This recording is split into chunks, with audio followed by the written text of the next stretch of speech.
Assalamualaikum warahmatullahi wabarakatuh. Alhamdulillah wassalatu wassalamu ala sayyidina Rasulillah wa ala alihi wa sahbihi wa man wala. Alhamdulillah, setiap saat kita bertemu dengan wujuh naira, dengan wujuh syabab, anak didik daripada Al-Habib Al-Marhum Menteri Fuad Al-Musawwar. Setiap saat kita melihat wajah Habib Munzir yang tidak terbayang gembiranya kita sampai di mana. Ini semua hasil daripada apa yang beliau rintis. Pertemuan yang seperti ini, yang bisa dikatakan mingguan atau bulanan atau di tempat-tempat lain, tidak ada lain kita dikumpulkan hanya untuk membaca biografi Rasulullah SAW yang diikuti di setiap pasal atau setiap saat dengan as-salat atau nabi. Sebagai besar daripada anak-anak kita, seakan-akan masalah ini menjadikan suatu rutinitas yang mereka itu maklum anak masih muda tidak mengetahui apa rahasia di gerakan as-salat atau nabi tersebut. Alhamdulillah, Allah Subhanahu wa taala berfirman di dalam kitab suci-Nya, "Innallaha wa malaikatahu yusholluna 'alan nabi, ya ayyuhalladzina amanu shallu 'alaihi wa sallimu taslima." Firman Allah ini mewajibkan kita untuk kita membaca as-salat 'alan nabi, yang mana semua perintah di dalam Al-Qur'an itu Hanya Allah cukup untuk mengatakan kerjakan ini, tinggalkan ini. Terutama fi shalah Nabi, Allah mendahulukan innallaha wa malaikatahu yusholluna 'alan nabi. Sebenarnya Allah dan para malaikatnya membacakan sholawat kepada Rasulullah. Tapi pembacaan Allah dan malaikatnya berbeda dengan sholawat yang kita baca. Setelah itu baru Allah mengatakan apa? Ya ayyuhalladzina amanu shallu 'alaihi wa sallimu taslima. Hai orang-orang yang beriman, bersolawatlah kepada Rasulullah. Di sini dalam ayat ini Allah menekankan ya ayyuhalladzina amanu, hai orang-orang yang beriman. Berarti kalau orang imannya belum kuat, dia tidak ada keinginan untuk memperbanyak sholawat. Perintah ini perintah Allah Subhanahu wa taala menunjukkan bahwa as-shalatu 'alan nabi itu pahalanya luar biasa. Di samping itu, dengan hadis Rasulullah SAW menerangkan masalah ini, beliau mengatakan man shalla 'alayya marratan wahidatan sallallahu alaihi biha asyra.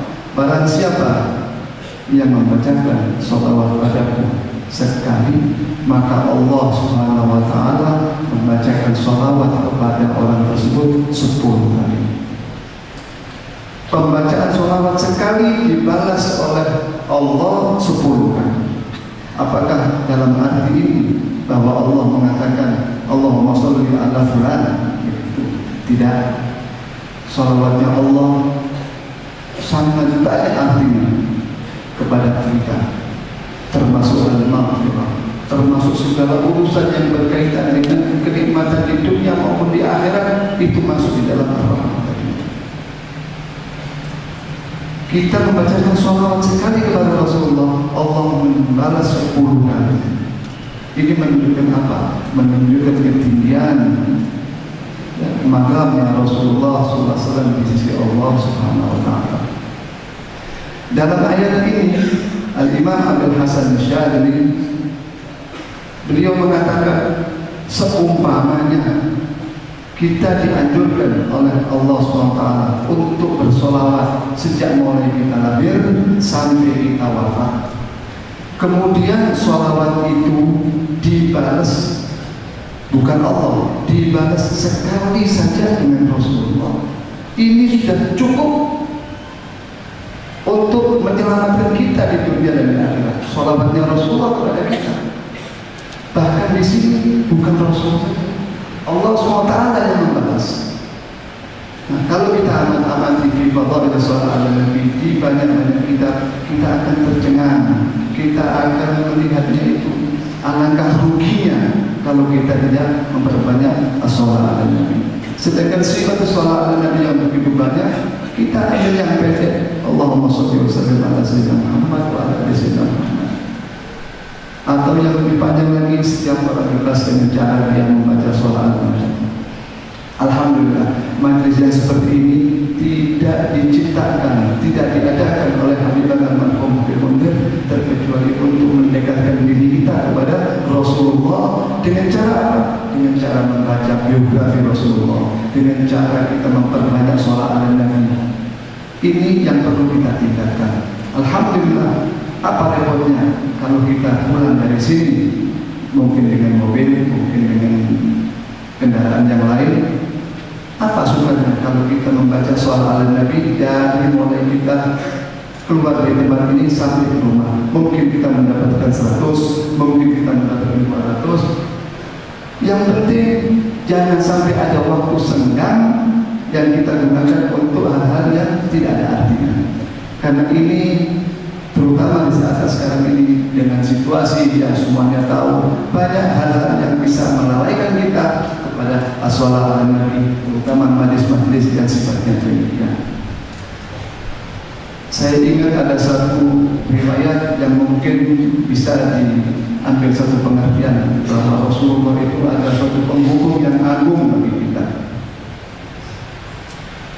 Satu saat ada salah seorang Arabi, orang pegunungan, dia Dia ingin berjumpa dengan Rasulullah, tidak sempat. Akhirnya satu saat dia datang dari desanya, dari pegunungan, masuk ke kota Madinah, tanya di mana tempatnya Rasulullah, rumah Rasulullah. Akhirnya ada orang yang mengatakan, Rasulullah baru seminggu atau 10 hari yang lalu meninggal. Dia merasa menyesal sekali. Akhirnya dia ditunjukkan di mana makamnya Rasulullah.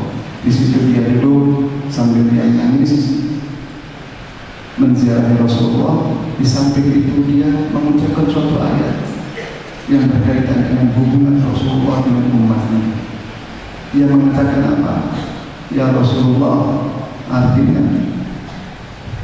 Rasulullah telah berfirman, walau annahum yadhlamu anfusahum ja'uka fastaghfirullah wastaghfara lahum ar-rasul lawajadullaha tawwaban rahim. Yang kurang lebih artinya, walau annahum yadhlamu anfusahum, kalau mereka itu telah menzalimi, telah banyak berbuat dosa, jauhkan, kemudian mereka itu bertobat dan datang kepadamu, fastaghfirullah, kemudian mereka itu minta istighfar kepada Allah, minta pengampunan, fastaghfara lahum rasul, kemudian istighfar ini didukung dengan istighfarnya Rasul kepada Allah, lawajadullaha tawwaban rahim. Pasti Allah akan menerima permintaan orang tersebut, dosa-dosanya akan diampuni. Perhatikan, istighfarnya orang yang dianjurkan untuk beristighfar kepada Allah SWT itu didukung dengan istighfarnya Rasulullah, baru diterima sama Allah SWT. Berarti kita tidak boleh meninggalkan Rasulullah, tidak boleh meninggalkan saat pun untuk kita tidak ingat dan membacakan sholawat Rasulullah. Saya rasa sedikit ini yang perlu saya terangkan. Walaupun minkum di sini banyak asatidz, tapi kedekatan kita kepada Allah SWT harus didukung dengan banyaknya sholawat, terutama di majlis-majlis yang seperti ini. Walaupun minkum, wassalamualaikum warahmatullahi wabarakatuh.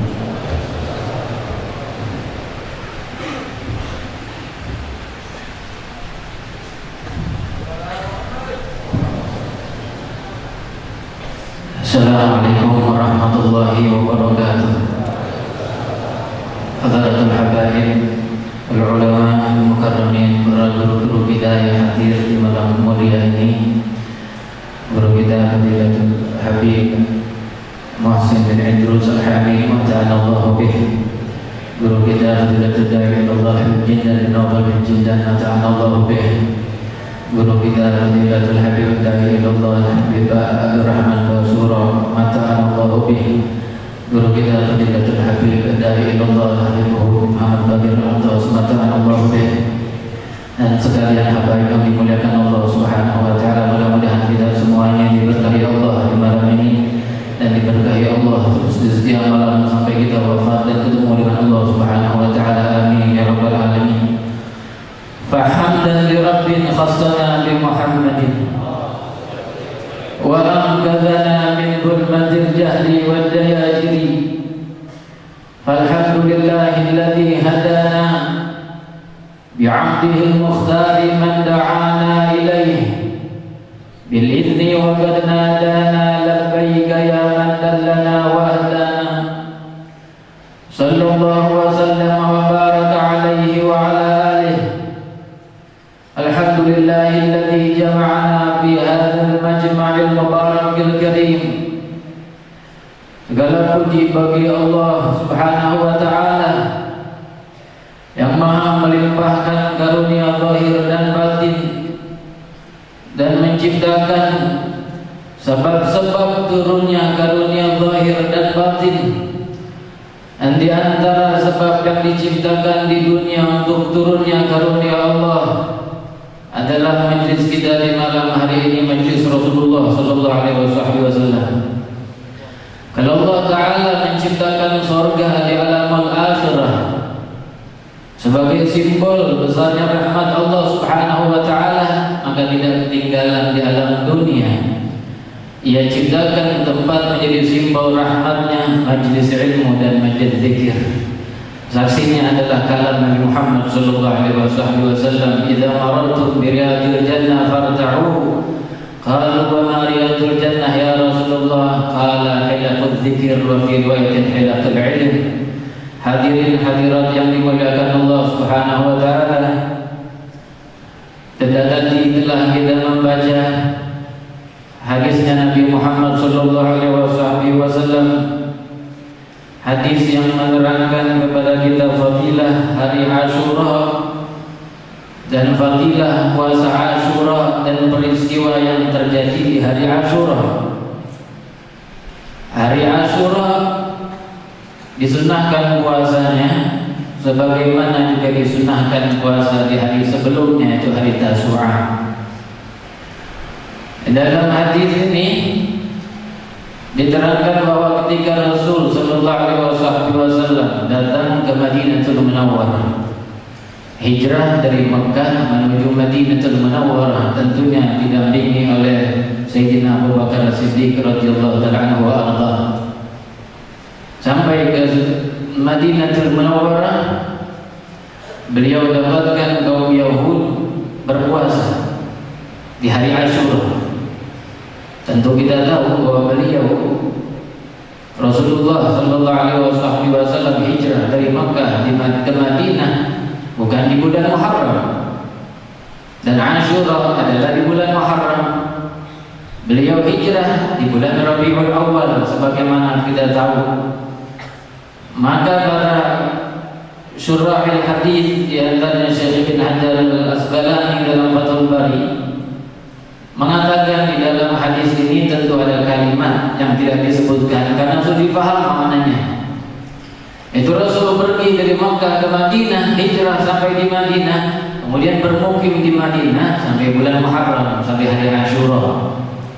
Tidak langsung mendapatkan mereka di hari ketika beliau tiba di Madinatul Munawwarah di Rabiul Awal, tapi tentu bermukim beberapa lamanya, lalu sampai di bulan Muharram, kemudian sampai hari Asyura. Lalu beliau melihat kaum Yahud berpuasa di hari Asyura, lalu beliau tanya, apa ini? Mereka pun menjawab, ini adalah hari yang agung, ini adalah hari yang baik, hari di mana Allah Ta'ala selamatkan Nabi Musa alaihi salam dari musuh-musuhnya, kemudian Allah tenggelamkan musuhnya Fir'aun dan pengikutnya. Maka Nabi Allah Musa pun dengan ta'zimnya terhadap hari kenikmat tersebut, dia berpuasa. Rasul mengatakan, "Nahnu ahaqqu bi Musa minkum." Kami lebih berhak atas diri Nabi Musa dari kalian. Maka Rasul pun menyuruh berpuasa dan beliau pun berpuasa. Hadirin hadirat yang dimuliakan Allah, maka tahulah kita di dalam hadis ini kita sudah berpuasa di hari Asyura, dan selayaknya puasa sunnah yang lain dibedakan dengan puasa yang wajib. Puasa sunnah tidak diwajibkan sesuatu yang dinamakan tabid, yaitu berniat di malam hari setelah terbenam matahari, setelah masuknya maghrib. Boleh saja kalau kita kesiangan di besoknya hari Asyura tanggal 10 hari Kamis, dan juga di hari Tasu'a yang sebelumnya hari Rabu. Kalau di antara kita kesiangan bangun tiba-tiba sudah subuh, sudah fajar, boleh melaksanakan puasa Tasu'a dan Asyura walaupun dia tidak melakukan niat di malam hari, dan walaupun dia tidak melakukan sahur sebelumnya, karena sahur pun sunnah. Ini yang membedakan puasa sunnah dengan puasa wajib.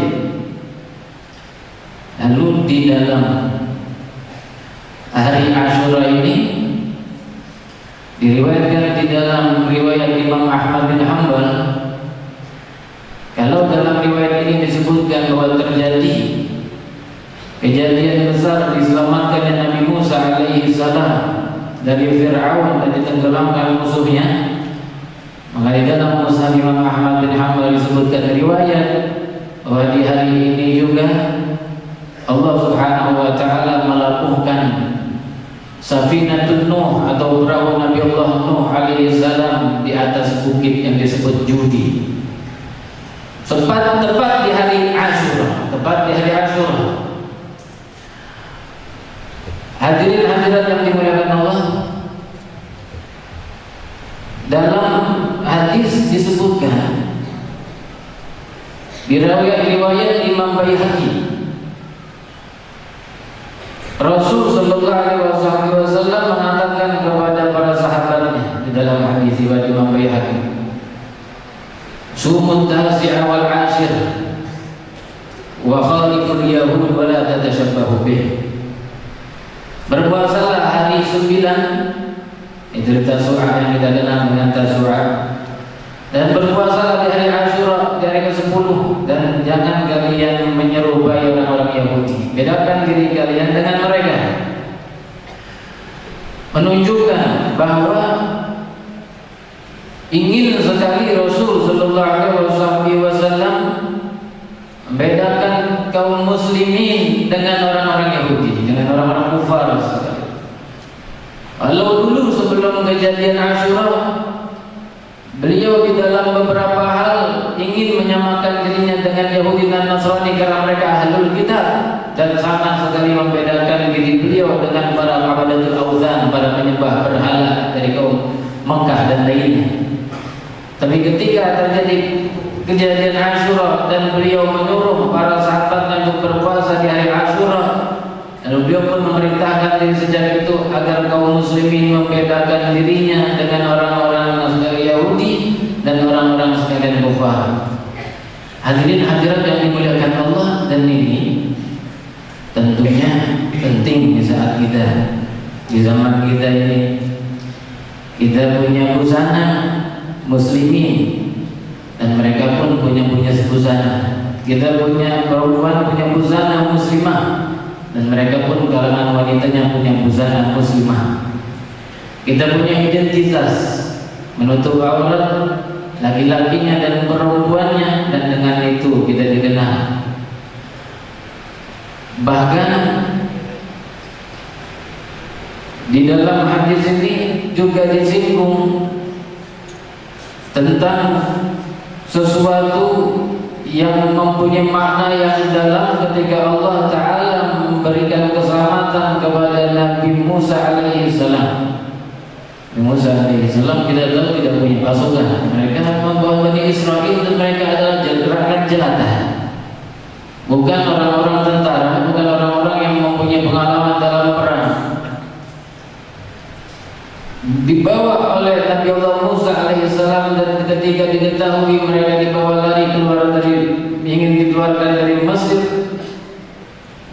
Fir'aun dan para pasukannya tahu dan mengejar mereka sampai di tepi pantai, di tepi laut.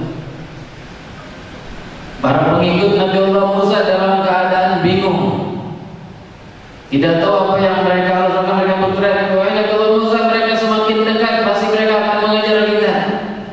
Tapi Nabi Allah Musa dengan begitu yakinnya terhadap Allah Subhanahu wa taala, "Innallaha ma'ana." Allah Ta'ala bersama kita. Maka Allah pun mewahyukan kepada Nabi Allah Musa alaihissalam, "Wadrib bi'asakal bahar." Pukullah laut itu dengan tongkatmu. Maka ketika Nabi Allah Musa pukul tongkatnya, maka terbelahlah laut menjadi dua dan didapatlah jalan untuk menuju ke seberang. Hadirin hadirat yang dimuliakan Allah, ternyata di dalam peristiwa Nabi Allah Musa, pelajaran besar yang kita ambil bahwa kemenangan dari Allah Subhanahu wa taala bukanlah faktor utamanya persenjataan yang lengkap, satu strategi yang hebat dan semuanya, tetapi masalahnya dan inti pokoknya hubungan antara kita dengan Allah Subhanahu wa taala yang kuat, sehingga Allah telah turunkan kemenangan. Keyakinan yang kuat terhadap Allah karena sebab hubungan yang kuat, maka Allah pun turunkan pembelaan. Begitupun yang terjadi dalam hijrah Nabi Muhammad SAW. Kaum Quraisy ketika berada di bulan Muharram memperingati hijrah Rasul. Kaum Quraisy ketika mengejar Rasulullah dan Rasulullah sedang masuk ke dalam Gua Thur, mereka menyewa salah seorang ahli dalam mencari jejak-jejak dan mengetahui kemana seorang pergi. Kemudian mereka pun berhenti dalam mencari jejak itu di dalam gua Sur di Rasulullah ada di dalam dengan Sayyidina Abu Bakar Siddiq radhiyallahu anhu. Sayyidina Abu Bakar ketakutan. Wahai Rasulullah, jika mereka menundukkan saja kepala mereka ke bawah, mereka akan melihat kita. Kata Rasulullah apa katanya? La tahzan innallaha ma'ana. Jangan kau sedih, jangan kau risau wahai Abu Bakar, sungguh Allah Ta'ala bersama kita. Allah menurunkan ayat Al-Quran, illa tansuruhu faqad nasarahu Allah idh akhrajahu Isaniyathnaini idh huma fil ghar idh qala li sahibihi la tahzan innallaha ma'ana. Jikalau kalian tidak membelanya, maka Allah Ta'ala yang membelanya. Apa pembelaan Allah Ta'ala terhadap Rasul ketika dikejar-kejar oleh para kaum Quraisy Makkah dan diselamatkan Rasulullah dari kejaran mereka? Cukup Allah Ta'ala berkirimkan laba-laba dan bersarang laba-laba di mulut goa. Lalu cukup Allah Ta'ala kirimkan seekor burung dan membuat sarang di situ. Selesai sudah.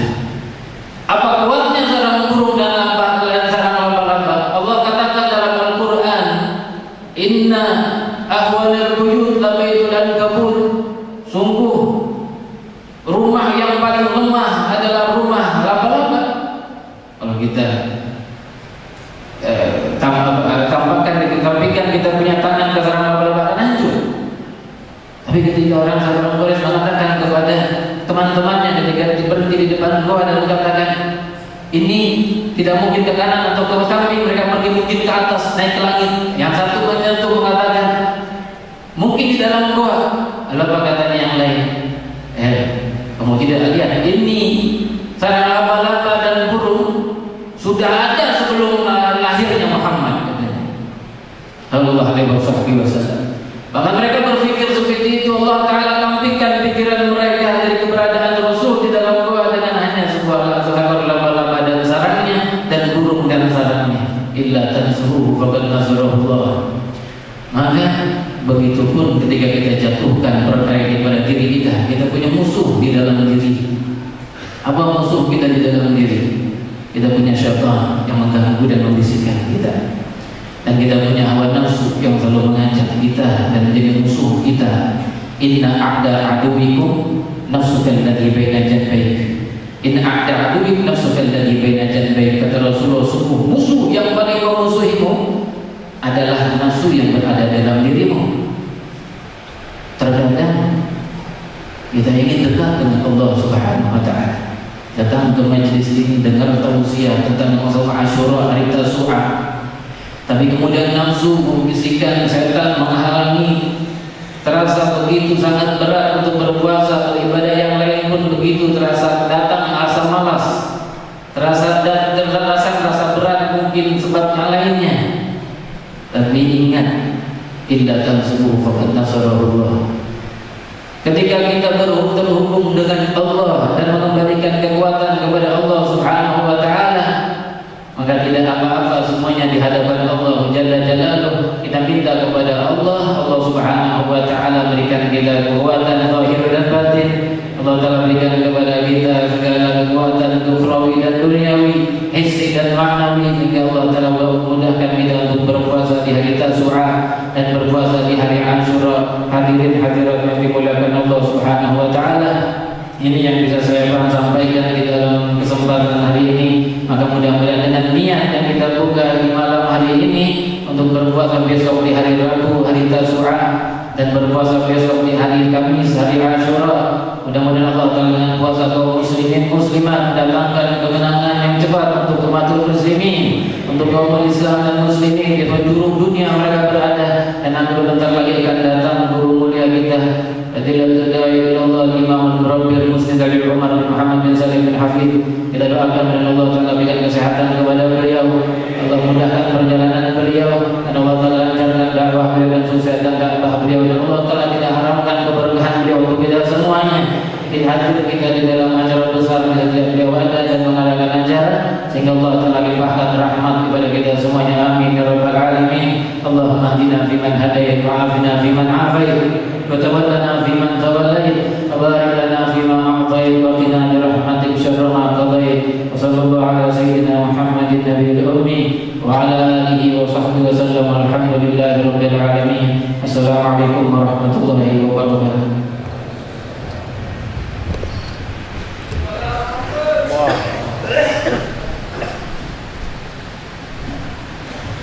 Bismillahirrahmanirrahim. Pada Sayyidina Imam Al-Arif Al-Lutuf Habib Ahmad bin Zain Al-Habsyi nafa'ana Allah bihi wa bi'ulumihi bi ulum salihin fi darain amin.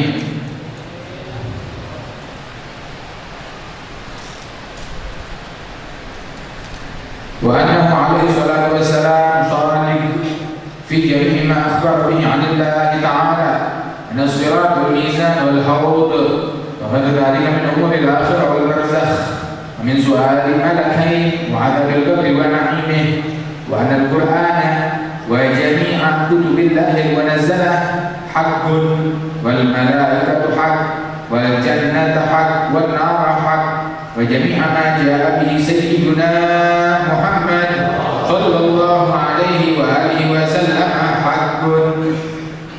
Alhamdulillah, diberitakan kepada kita merupakan suatu akidah ahli sunnah wal jamaah.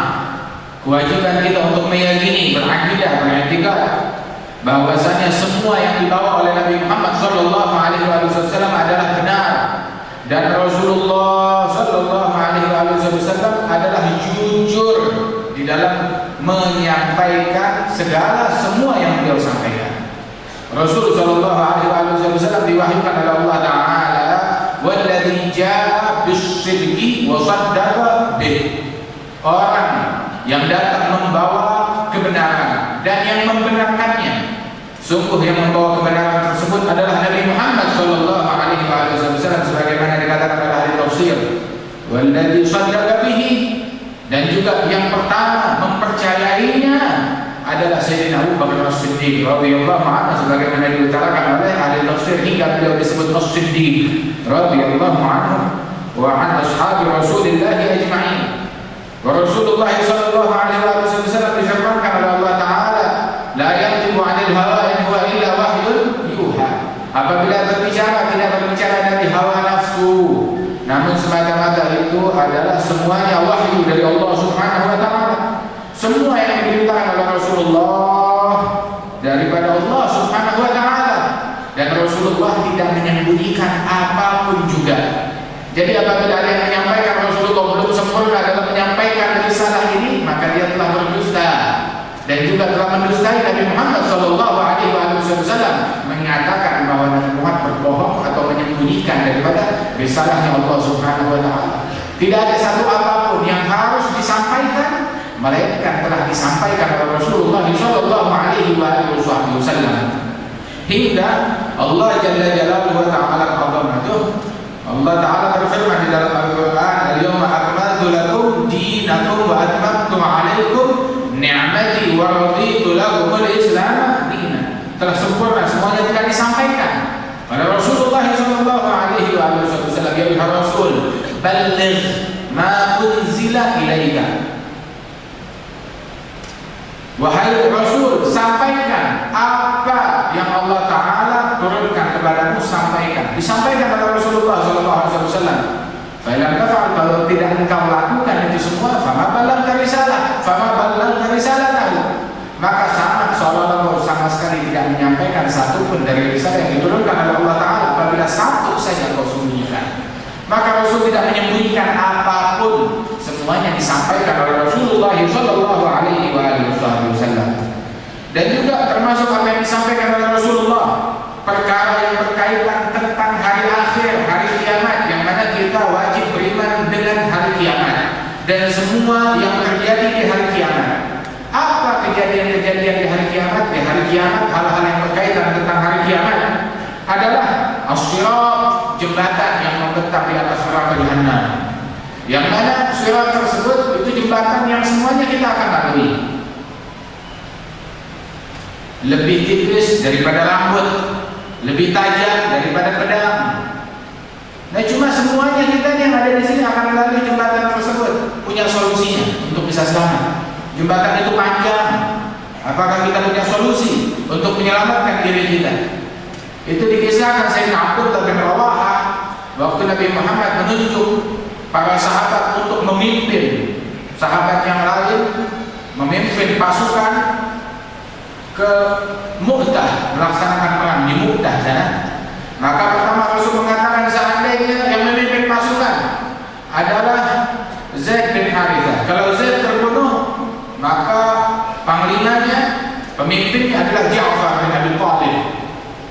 sepupu Rasulullah, saudara kandung dari Sayyidina Ali bin Abi Thalib. Seandainya Ja'far terbunuh, yang memimpin pasukan adalah Abdullah bin Rawaha. Kalau Abdullah bin Rawaha terbunuh, muslimin silakan memilih pasukan mereka, pemimpin mereka sendiri. Semua sahabat paham kalau Rasul bilang begini, artinya semua panglima yang tadi disebutkan semuanya akan terbunuh, akan mati, semuanya akan habis. Maka Abdullah bin Rawaha pulang ke rumahnya nangis. Istrinya udah dengar berita kalau Abdullah bin Rawaha ini calon mati dalam peristiwa tersebut. Bilang, wahai Abdullah, sudahlah kalau engkau sedih, minta izin kepada Rasulullah. Engkau tidak pernah luput satu kali bersama Nabi Muhammad. Kalau kali ini kau minta izin, maka Rasul akan mengizinkan kau, pasti itu. Maka Abdullah bin Rawaha bilang, saya ini menangis bukan karena takut mati, tapi saya menangis karena semalam saya baca Al-Quran. Saya tadabbur Al-Quran hingga saya sampai kepada firman Allah Ta'ala yang berbunyi, wa in minkum illa wariduha kana ala rabbika hatman maqdiya. Tak seorang pun di antara kalian melainkan akan melalui daripada jembatan tersebut yang membentang di atas neraka jahanam. Ini semuanya sudah ketentuan yang diwajibkan oleh Allah Subhanahu wa Ta'ala.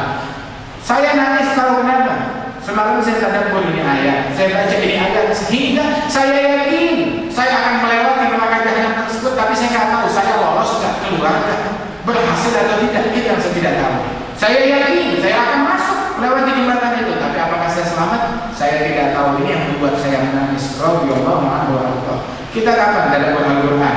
Kapan terakhir kita menangis ketika merenung satu ayat? Kapan terakhir kita menangis ketika kita merenung surat Al-Qari'ah? Itu disebutkan bahwasanya sungguh saya membaca surat Zalzalah, dan surat Al-Qari'ah ini lebih saya sukai apabila saya baca dengan tadabbur. Itu lebih saya sukai daripada saya membaca Al-Quran secara keseluruhan tapi tanpa tadabbur. Kita diajar untuk tadabbur, merenung Al-Quran, apa yang ada di dalamnya, renungi. Itu dalam surat Al-Qari'ah, fa amma man thaqulat mawazinuhu fa huwa fi 'ishatin radiyah. Barang siapa yang timbangan amal baiknya berat, timbangan yang menimbang amal kebaikannya berat, lebih berat daripada keburukannya, fa huwa fi 'ishatin radiyah, maka dia dalam kehidupan yang diridhai oleh Allah Ta'ala, dalam kehidupan yang menyenangkan. Faham? Wa amma man khaffat mawazinuhu fa ummuhu hawiyah. Adapun yang timbangan baiknya sedikit, lebih berat kejahatannya dia, maka dia kembalinya adalah ke neraka hawiyah. Wa ma adraka ma hiya? Tahu apa itu neraka hawiyah? Narun hamiyah, api neraka yang panas, yang siap membakar orang-orang yang masuk ke dalamnya. Nauzubillahi min dzalik. Kita semuanya punya urusan panjang. Kita gak ada urusan sama pemilu, kita gak ada urusan sama politik, kita gak ada urusan sama fulan beli mobil baru, fulan beli rumah baru, fulan bisnisnya berhasil. Urusan kita adalah bahwasanya kita semuanya bakalan nanti kita akan lewat di atas jembatan sirat tersebut yang lebih tipis daripada rambut, lebih tajam daripada pedang.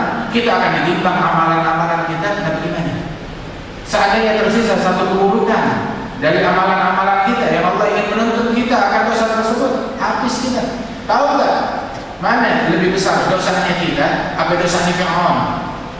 Mana yang lebih membahayakan kita, dosanya kita atau dosanya Fir'aun? Yang lebih membahayakan kita yang mana?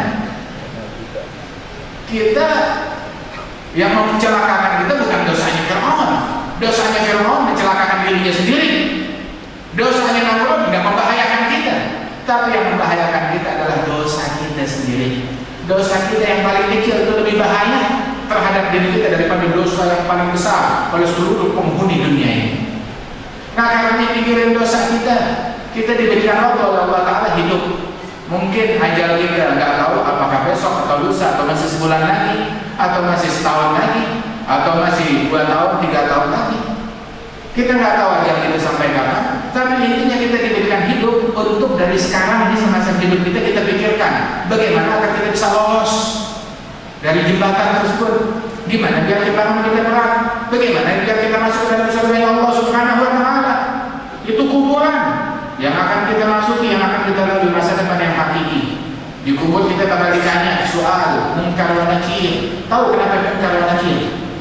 Kenapa namanya itu malaikat yang interogasi hamba di dalam kubur? Kenapa namanya munkar wa nakir? Sebab tiap mayit yang melihat mereka, yang mendengar interogasi mereka, nakir yakni ketakutan, langsung grogi, langsung ketakutan dari mereka. Hingga ketika ditanya man rabbuna, itu lebih menggetarkan daripada suara halilintar yang ada di telinga kita. Hingga mayit grogi saat tersebut, dan ketika dia grogi saat itu dia bingung, bingung. Dan orang yang diberikan sabar di situ adalah orang yang diberikan sabar di dunia, yang ditetapkan hatinya di dunia dengan akidah yang mulia ini, dengan ajaran yang mulia ini, hingga dia bisa menjawab dengan lancar. Sehingga saudara-saudara sekalian, makanya kalau kita mendengar seorang mayit dimakamkan itu, kita didoakan, sabbatakallahu bil qaulis tsabit, sabbatakallahu bil qaulis tsabit, sabbatakallahu bil qaulis tsabit, yusabbitallahu alladziina aamanu bil qaulis tsabit fil hayatid dunya fil akhirah. Itu semoga engkau wahai mayit ditetapkan oleh Allah Taala, dikuatkan hatimu dengan al-qaulis tsabit. Apa al-qaulis tsabit? Al-qaulus tsabit adalah qaul la ilaha illallah. Ini al-qaulus tsabit. Nah, ini urusan kita ribet di sini. Gue masih sibuk amalan, masih sibuk ngurusin amalan. Apa yang diributin? Apa yang bikin jadi ribut? Jadi saling mencaci, saling memaki, sibuk urusan dunia, urusan apa? Ini urusan kita. Nah, ini dia urusan yang besar, urusan yang agung. Al-qabr imma rawdatun na'imah, na'am wa illa hufratun jahimah. Fa'mal li nafsik la takun bahimah tajri wa la tadri bi uzbil akhtar. Kuburan cuma ada dua alternatif di dalamnya. Apa alternatif pertama? Raudhatun na'imah. Raudhah yang dilihat dari jalan, taman surga. Ya Allah, mudah-mudahan itu tempat kita. Taman surga. Atau alternatif yang kedua, hufrah jahimah. Itu lubang yang mendidih, yang panas, lubang api neraka. Waliyadzubillah. Fa'amal li nafsik, beramal buat siapa? Buat diri kita, bukan buat orang lain. Man 'amila shalihan fali nafsih. Yang bikin baik, dia bikin baik buat dirinya, bukan buat orang. Amalnya fulan buat fulan, amalnya dia buat dia, amalnya buat masing-masing dengan amalnya sendiri. Kemudian juga la takun bahimah. Jangan kita menjadi seperti hewan binatang, kata Imam Al-Haddad. Apa itu? Siapa hewan? Tajri wa la tadri bil akhbar. Itu jalan aja. Hidup di dunia sama kayak hewan, seolah-olah kambing disembelih selesai. Enggak ada pertanyaan interogasi munkar wa nakir. Enggak ada harus berdiri di hadapan Allah Subhanahu wa taala untuk diinterogasi. Engkau aku kasih hidup, untuk apa kamu pakai hidupmu? Aku kasih masa muda, untuk apa masa mudamu? Aku kasih kesehatan, untuk apa kesehatanmu? Aku kasih harta, untuk apa hartamu? Aku kasih jabatan, untuk apa jabatanmu? Aku kasih ilmu, untuk apa ilmu? Dia tak perlu menjawab ini. Tapi kita, anak ente, masing-masing sendirian kita, nggak ada yang nemenin. Lah ada nemenin apa? Wala fulan nemenin apa? Wala abah kita, wala umi kita yang sayang sama kita, nggak nemenin kita. Nggak ada pengacara yang mendampingin kita.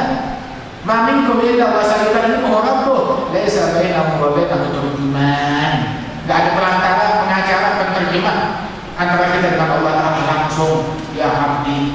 Itu begitu kita selesai daripada interogasi dari Allah Taala tersebut, maka kalau orang yang beruntung dikumandangkan laqad sa'ida fulan bin fulan sa'adah la syaqawata ba'daha abada. Telah beruntung fulan bin fulan, keberuntungan yang tidak ada kesialan lagi selama-lamanya. Ya Allah, mudah-mudahan itu kita semuanya yang bisa berhadir majelis di tempat yang mulia ini. Amin. Ya Rabbal alamin. Itu pertanyaan interogasi di kubur semuanya hak. Ada kubur benar, nikmat kubur benar. Di kubur mayit ada yang merasakan nikmat, ada yang disiksa, ada yang diadab oleh Allah Subhanahu wa taala. Nah, itu masa depan kita di situ. Masa depan kita bukan ke kantor, masa depan kita entar saya mau kerja di perusahaan gaji saya sekian, entar saya mau punya rumah di sini. Itu masa depan semuanya yang semu. Tapi masa depan yang pasti kuburan, itu udah pasti kita akan masuk ke dalam tempat tersebut. Siapkan dari sekarang, kita diberi umur untuk kita mikirin. Ntar dikubur panas, gimana biar ada? Ntar dikubur gelap, gimana biar terang? Ntar dikubur sendirian, sepi, bagaimana biar saya nggak bosan di dalam kuburan saya? Wah, kemudian juga diriwayatkan di dalam hadis surat Tabarak Munisa, surat Tabarak Munjia min adabil qabr. Surat Tabarak itu yang menenangkan orang, yang menemani orang, menghilangkan kebosanan di dalam kuburnya. Bahkan surat Tabarak yang menyelamatkan orang dari siksa kubur. Nah itu dia surat Tabarak.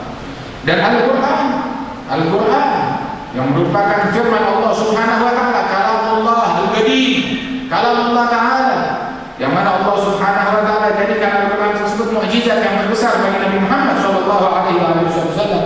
Itu benar, Quran yang diturunkan enggak kurang satu huruf pun juga. Alhamdulillah, nikmat Allah taala kepada kita umat Nabi Muhammad, kita punya Al-Quran. Kita baca persis seperti yang dibaca oleh Rasulullah. Enggak ada kurang satu huruf pun juga. Inna nahnu nazzalna dzikra wa inna lahu lahafizun. Kita yang menurunkan Al-Quran, kita yang bakal jaga. Enggak kurang satu huruf pun juga enggak ada yang meleset daripada Al-Quran tersebut. Semuanya benar, dijaga oleh Allah Subhanahu wa taala.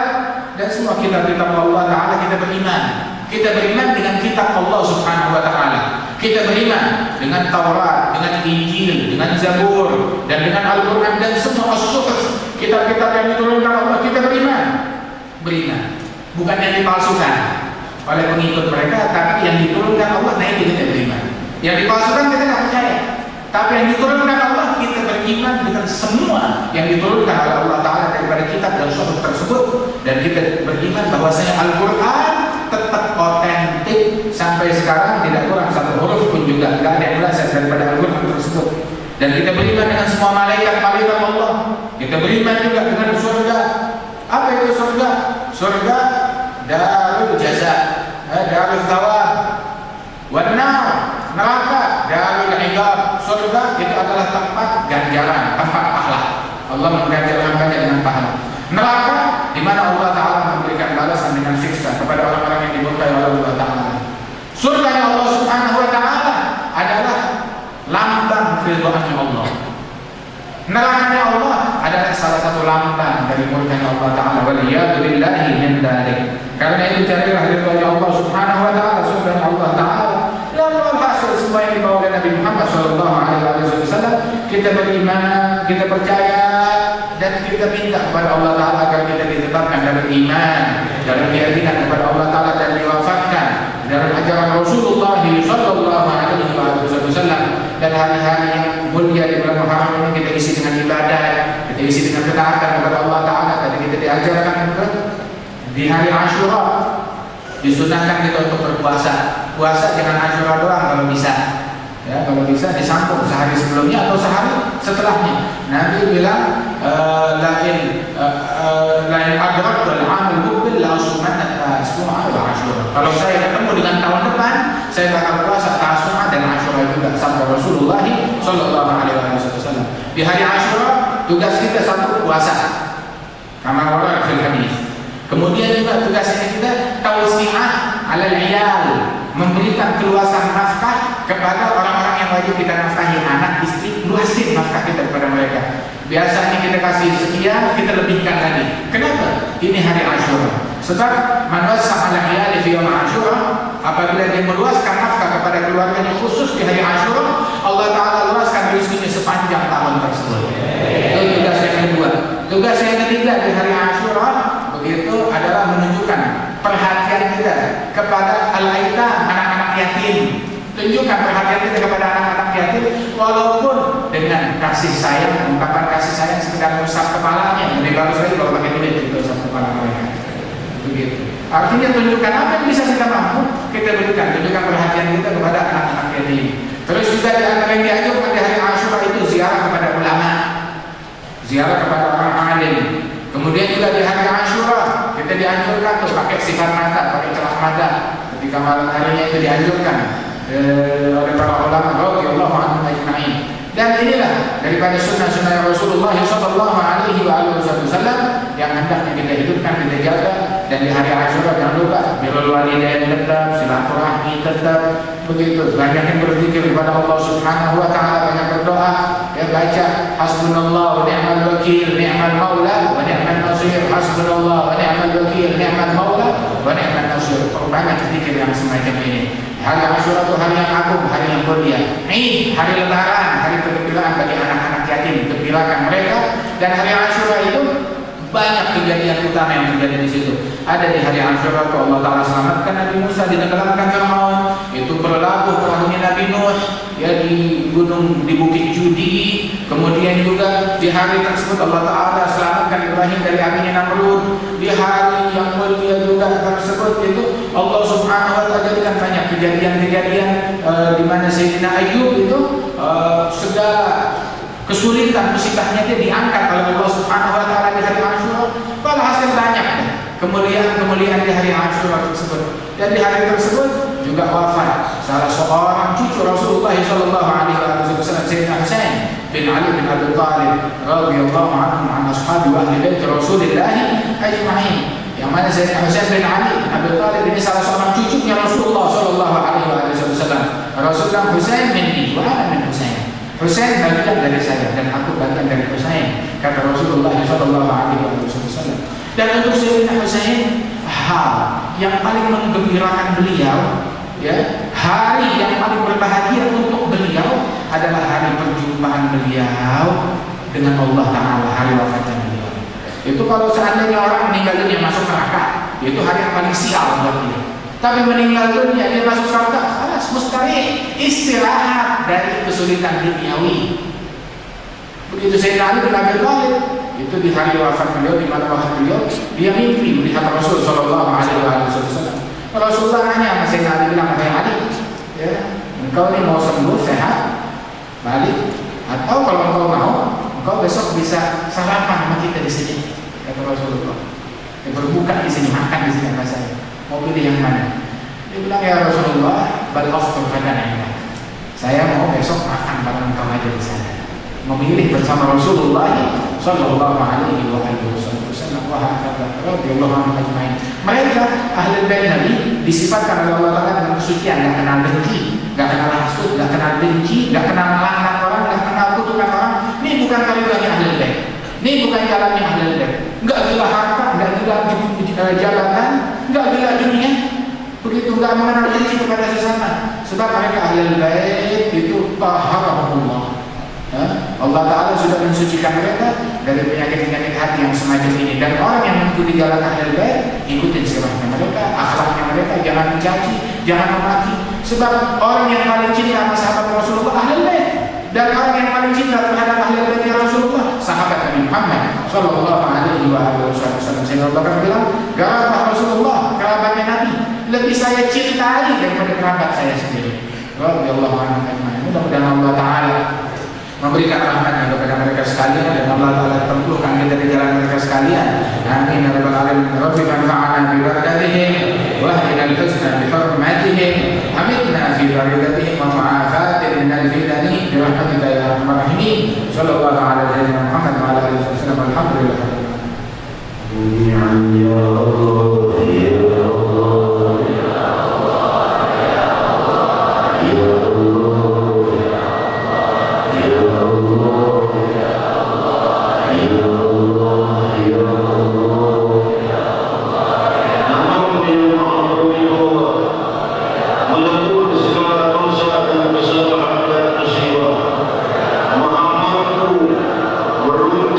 Segala kesulitan dan perubahan menjadi kemudahan.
desak kami, setiap nafas kami, setiap jantung kami, detaknya Kau pertimbangkan dan Kau desak, maka tentu kami akan jatuh ke jurang neraka.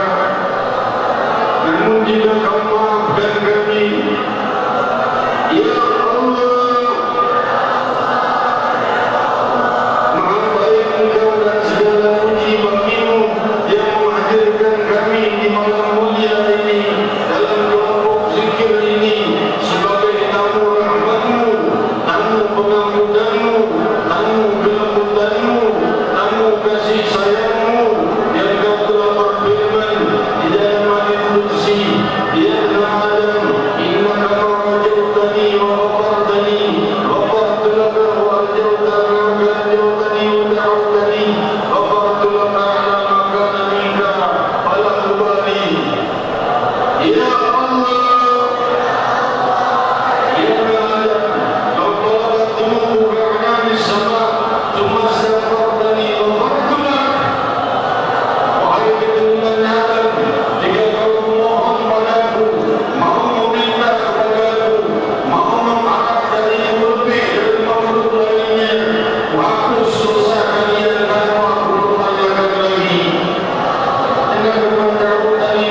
Bismillahirrahmanirrahim.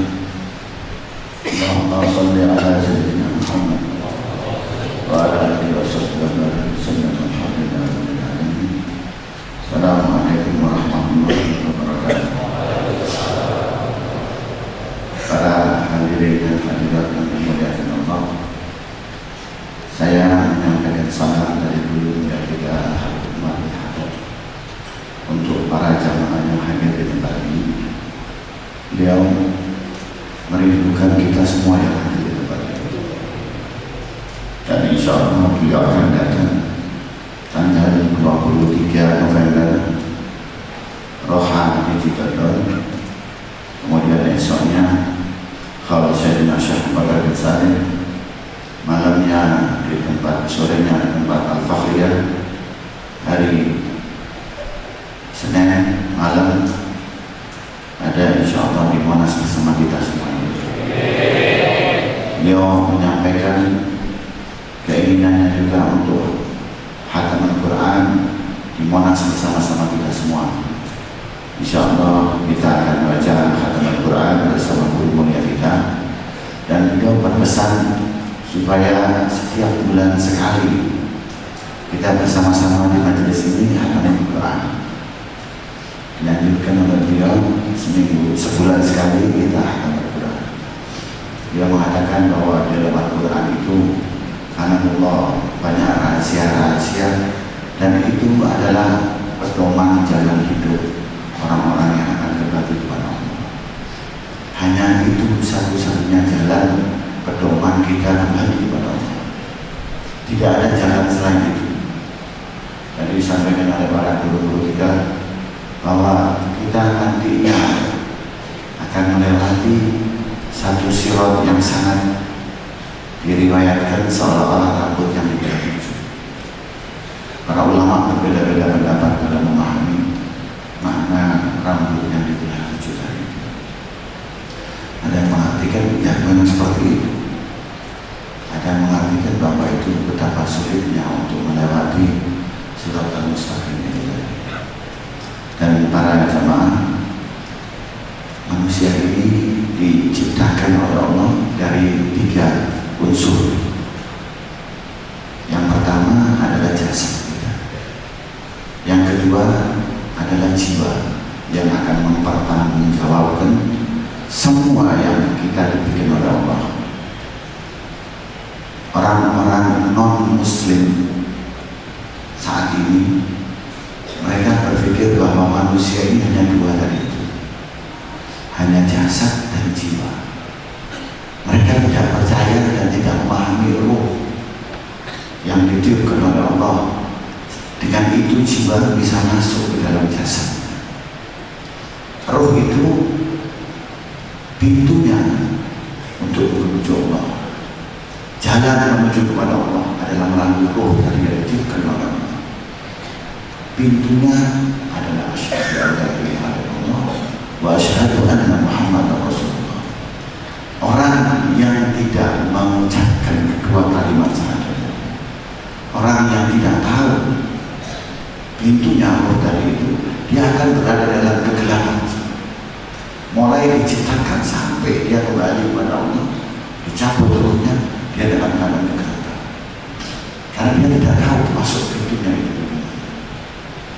Karenanya pada jamaah kita bersyukur kita dikenalkan dalam majelis ini apa itu makna pintu menuju ruh untuk kembali kepada Allah. Itu jalan keselamatan, satu-satunya jalan keselamatan. Bahagialah orang yang mengenal itu dan menikmati. Dunia ini tempat keluh kesah. Dunia ini memang diciptakan tempatnya keluh kesah. Orang yang menikmati dunia, dia pasti akan keluh kesah. Orang yang menyepelekan dunia, orang yang menghina dunia, itu orang yang akan mendapatkan kebahagiaan di dunia dan di akhirat.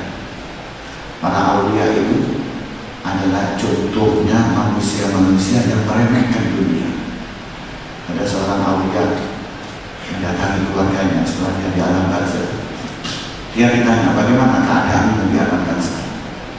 Saya memuliakan Allah di alam barzakh Karena saya waktu hidup saya injak-injak dunia ini sangat hina. Dunia ini sangat hina, ya teman. Dia remehkan dunia. Bukan orang yang tidak mencari dunia.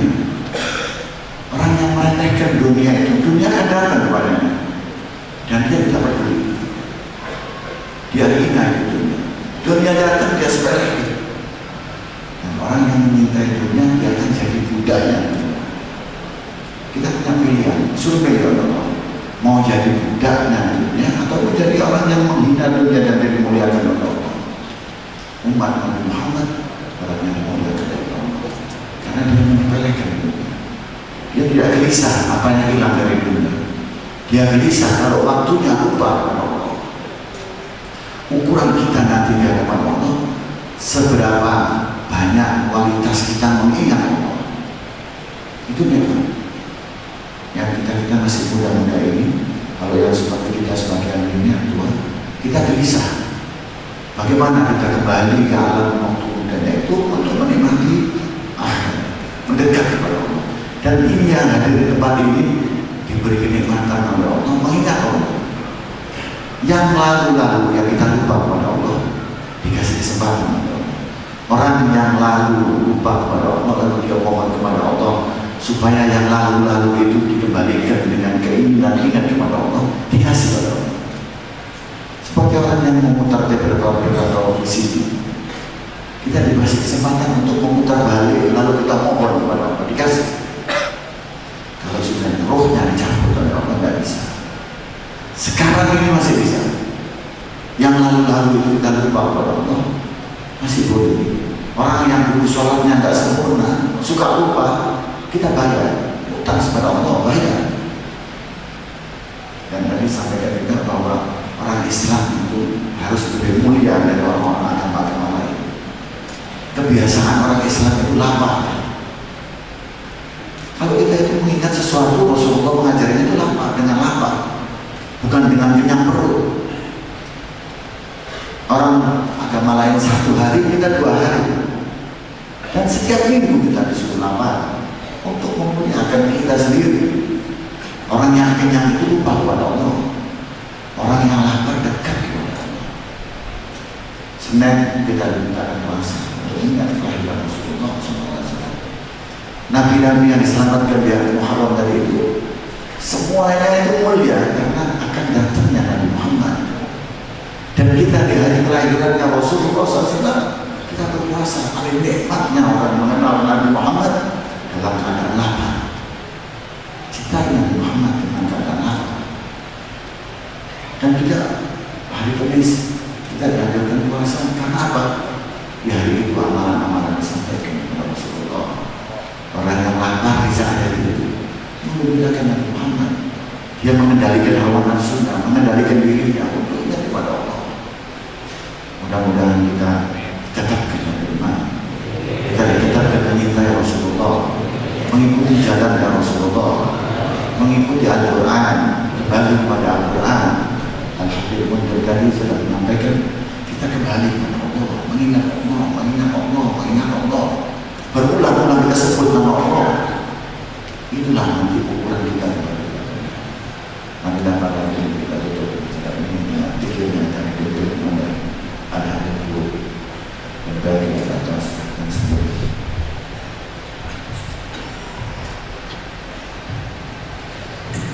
Ya Rasulullah,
وصحبه وسلم والحمد لله رب